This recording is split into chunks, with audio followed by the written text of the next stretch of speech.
അങ്കോലയിൽ നിന്ന് തത്സമയം ശ്രീധരൻ, ഈ മൺതിട്ടകൾക്കുള്ളിൽ എവിടെയോ കുടുങ്ങിക്കിടക്കുന്നുണ്ട് അർജുൻ എന്നൊരു സ്ഥിരീകരണത്തിലേക്ക്, അല്ലെങ്കിൽ അങ്ങനെയൊരു ധാരണയിലേക്ക് ജില്ലാ ഭരണകൂടം എത്തുകയാണോ?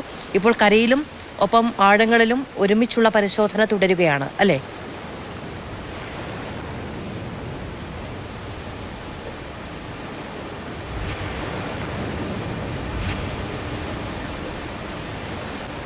മധു, സമാന്തരമായി രണ്ടിടത്തെയും പരിശോധന ഇപ്പോൾ പുരോഗമിച്ചുകൊണ്ടിരിക്കുകയാണ്. കരയിലും പരിശോധന നടക്കുന്നുണ്ട്, അതുപോലെ വെള്ളത്തിലും പരിശോധന നടക്കുന്നുണ്ട്.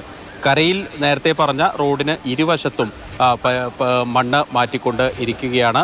ഇന്നലെ റോഡിൻ്റെ ഇടതുവശത്തായിരുന്നു കൂടുതൽ പരിശോധന നടത്തിയതെങ്കിൽ ഇപ്പോൾ വലതുവശത്തേക്ക് കൂടി മാറ്റിയിരിക്കുന്നു. അതായത് നേരത്തെ മണ്ണിടിഞ്ഞ് റോഡിൻ്റെ ഈ കുന്നിൻ്റെ ഓപ്പോസിറ്റ് സൈഡിലേക്കാണ് ഇടിഞ്ഞു വീഴുന്നത്. അതായത് നാലുവരി പാതയാണ്, അതിൻ്റെ രണ്ടാം പാതയിലേക്ക് കൂടി മണ്ണിടിഞ്ഞ് വീണിരുന്നു. ഏതായാലും അവിടെ കൂടി ഇപ്പോൾ പരിശോധനകൾ നടത്തിക്കൊണ്ട് ഇരിക്കുകയാണ്. അവിടെ ഒരു കാര്യം കൂടി ചെയ്തിരുന്നു.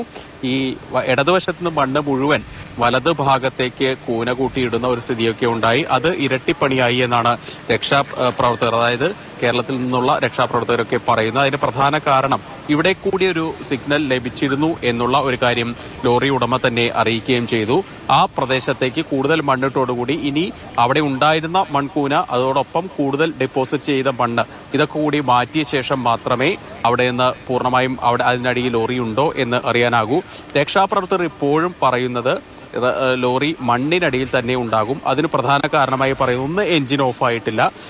രണ്ടാമത്തെ കാര്യം, മൊബൈൽ ഫോൺ 5 ദിവസം കഴിഞ്ഞിട്ടും റിങ് ചെയ്തിരുന്നു. ഈ കാരണങ്ങൾ കൊണ്ട് അത് ഏതായാലും വെള്ളത്തിലാവാനുള്ള സാധ്യതയില്ല എന്നുള്ള ഒരു കാര്യമാണ് രക്ഷാപ്രവർത്തകർ പറയുന്നത്. പക്ഷേ കർണാടക വകുപ്പ്, റവന്യൂ വകുപ്പ് അല്ലെങ്കിൽ ജില്ലാ ഭരണകൂടമൊക്കെ പറയുന്നത് മണ്ണിനടിയിൽ ലോറി ഇല്ല. അത് അവർ ഉറപ്പിച്ചു പറയുന്നു. പകരം വെള്ളത്തിലാവാനുള്ള സാധ്യതയാണ് അധികം.